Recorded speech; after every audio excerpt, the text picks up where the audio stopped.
No, do not do that. But there are different approaches we can use to avoid property tax increases. If you own property in California, this tax law may be the biggest tax issue you and your family will ever have, and most people don't even know about it. There's so much ignorance about this. What am I talking about?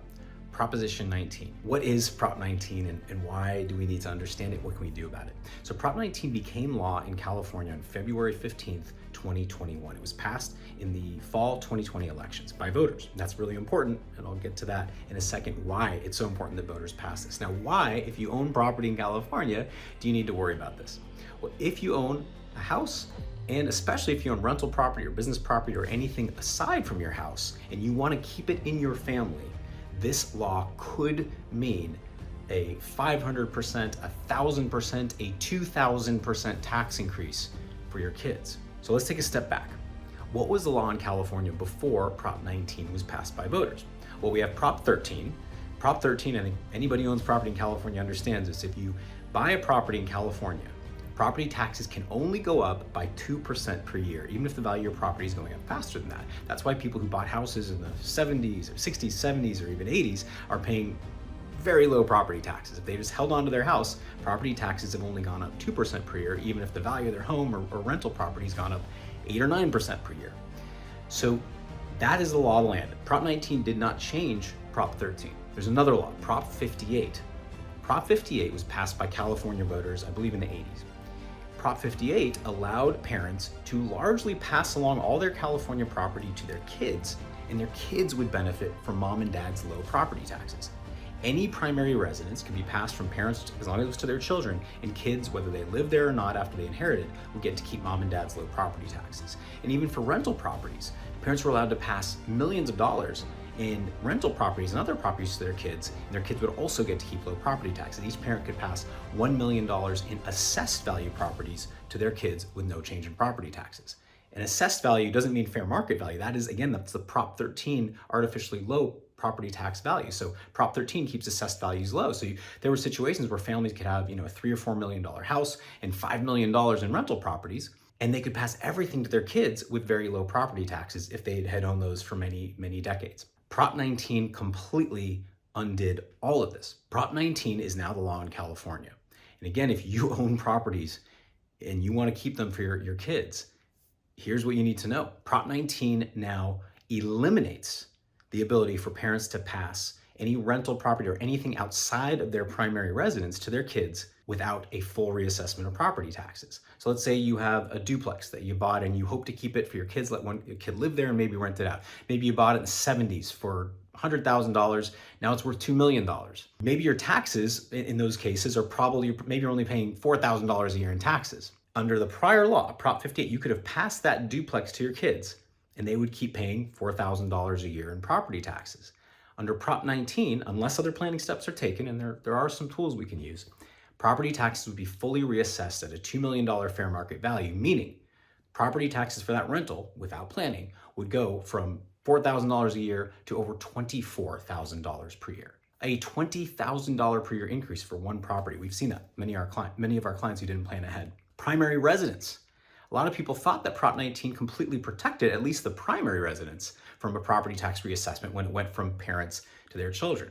That's not true. Prop 19 allows for some limited protections against reassessment when mom and dad pass their residence, but only if A, the property is mom and dad's primary residence, mom or dad's, and B, it becomes the inheriting child's primary residence. So if you leave your house to their kids and they don't move in within 1 year, and that's how much time you have, there's a full reassessment of property taxes, even for the family home. Now, if a child moves into the home, then just over $1 million in fair market value can be protected from a reassessment. So if it's mom and dad's primary residence and kids move in and make it their primary residence, the first $1 million in fair market value above the assessed value can be protected from a reassessment. So let's imagine a house worth $2 million and the assessed value is $500,000. Mom and dad bought it a long time ago. Prop 13 kept the assessed value low.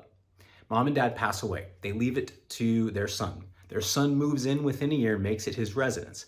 We take the $500,000 assessed value, we add just over $1 million to that. The first $1.5 million is protected from a reassessment. Now the house is worth $2 million, that would leave $500,000 in value exposed to reassessment, meaning the new assessed value would go from $500,000 to just over $1 million. $500,000, the prior value plus the $500,000 that wasn't protected by Prop 19. So even if a kid moves in, property taxes are going up by $7,000 to $8,000 per year in this case. And if a kid doesn't move in, full reassessment, in this case, property taxes would go to over $24,000 a year. In perpetuity, by the way, that's every year. So it's a punishing new law, and most people don't even realize it. So what are some mistakes people are making around this law? Well, one, some people think, well, I'll add my kid to the title of my home. If I add my kid to the title, won't that be some way to get around this? No, do not do that. If you add your child to title right now, not only could there be an immediate reassessment of property tax, you add them to title, they become a part owner of your house. If they're not living there, that is not a protected transfer, and property taxes could immediately go up. And not only that, if you put your child on title now, they own part of the house. That means that when you pass away, your kid won't benefit from that step up in cost basis for the share that's already in their name. That's a crucial concept. Every family needs to understand that if you own a house and it's in your estate when you pass away, it doesn't matter if that house is worth $500,000 or $2 million or $3 million more than you paid it. If mom and dad were to sell that house while they're living, they have a big capital gains tax problem. But if it's in their estate when they pass away and it goes to their kids, ideally through a living trust, after they pass away, it's in their estate when they pass away, the house gets a stepped up basis, meaning the IRS says, we don't care what mom and dad paid for this many decades ago, whatever the fair market value was on mom and dad's date of death, that is the new cost basis.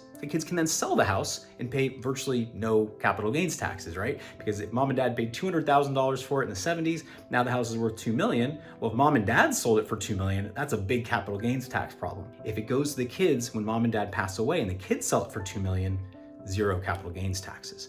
So if you add your kid to title now, not only could there be an immediate reassessment, but your child would lose out on that crucial step up in cost basis because that portion you gave them is not in your estate anymore. Additionally, that could expose the house to your kids' creditors. If they get divorced, if they get sued, you could lose part of the house to your child's creditors. So don't add your kids to title. One tool, by the way, to prevent property tax reassessments, if you want to leave it to a partner, get married. Prop 19 does not impact spousal transfers. You can still transfer a house between one spouse and another without a property tax increase. So if we have many clients who are not married and one of them wants to make sure the other can live in their home after they pass away. Well, if they're not married and they don't get married or take other steps, their property could get fully reassessed when they pass away and when it goes to their partner if they're not married. If they're married, no reassessment. So that's another tool. Our firm has developed many tools to avoid these tax issues. There's no one-size-fits-all approach though. So I can tell you what definitely not to do. I can't tell you exactly what to do because there's no one-size-fits-all approach. But one thing not to do, again, do not add your kids to title right now. Do not transfer your home to your kids right now. If you transfer the full property, not only do you lose the right to potentially live there, but your kids would lose out on the stepped up basis and the home would be completely exposed to your kids' creditors. Or if your kids just want to take the house from you, they could. So we generally do not recommend just transferring the house to your kids right away. And that's kind of the worst of both worlds for rentals and the primary residence. There are techniques that our firm Gilfix and the Pole has developed. There is no one size fits all approach developed over many years, even before Prop 19 became law, where we can help families to avoid this massive property tax increase. But it takes work. It typically takes up to a year of planning in advance where we work with families. Mom and dad have to be around, they have to have capacity, they have to understand, and it is a challenging process, but there are different approaches we can use to avoid property tax increases. If you don't want to work with lawyers, at the very least, if you own just a primary residence, make sure your kids know that when you pass away, they have 1 year to move in. If they don't make it their primary residence, property taxes would go up. And once property taxes go up, they never come back down. So that's a really important concept. So Prop 19 is a huge issue. If you want to learn more about it, contact our firm. So another strategy, by the way, make a different property your primary residence. Let's say a family owns 2 properties. You're fortunate enough to own 2. And maybe you're thinking you're probably going to sell the current primary residence, but you want to keep the current property that's a rental and keep it in the family. Well, maybe mom and dad move out of what was the family home and move into that other property. So you can at least get that $1 million in property tax reassessment protection. But again, there are techniques and approaches we can use to avoid these reassessments, but it takes work and there is no one-size-fits-all approach. Could Prop 19 go away? Could it get overturned? I think the first thing to know is Prop 19 was passed by voters. It is part of the California state constitution. You cannot call your local legislator to complain about this and say, I want you to overturn this. They have no power to do that. The only way that Prop 19 can get overturned is by voter initiative. So there would have to be another voter initiative to undo it. There have been multiple attempts already to get a repeal of Prop 19 on the ballot. Both came up way short the number of signatures they got. And even if it made the ballot, don't rely on voters to bail you out. It might pass. We think at our firm that it's very unlikely. A lot of money would come in to keep it law.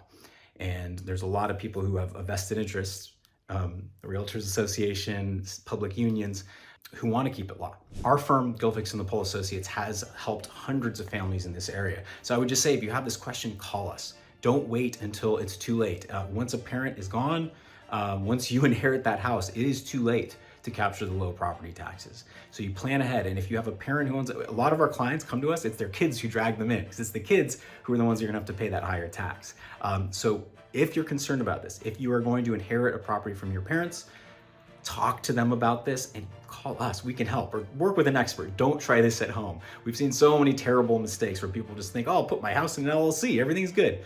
No, if you do that wrong, you might have an immediate property tax reassessment and a loss of a stepped up basis. So let's keep this all in mind, work with experts, but at least be aware that if it's your primary residence and you're gonna inherit it, mom and dad's primary residence, you as a child, you gotta move in within a year, make it your primary residence to get any protections. And no protections without other planning for rental properties. Even for middle-class families, this can be a $20,000, $30,000, $40,000, $50,000 per year issue. So be aware of Prop 19, its impact. Bottom line is, I would not bank on Prop 19 getting overturned. It could happen, but plan ahead. Hope is not a strategy. So if you want to learn more about this, or if you want to work with us, contact us at gilfix.com. We can look at your situation and tell you if there's tools that we can deploy to potentially keep your property taxes low and still potentially allow for that crucial stepped up cost basis. I hope you like this. If you liked it, subscribe, share this with someone who needs to know this. Contact us at gilfix.com. But thank you so much. I hope you got a lot out of this.